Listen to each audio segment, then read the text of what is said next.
ఐబొమ్మ రవి 5 రోజుల కస్టడీ ముగిసింది. Cyber crime పోలీసులు అతన్ని విచారించి కీలక సమాచారాన్ని సేకరించారు.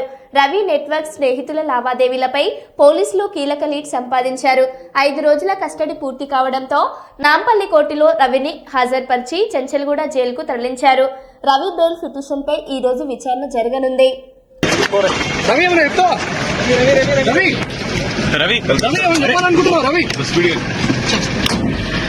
ఏమని చెప్పాలనుకుంటే చెప్పు.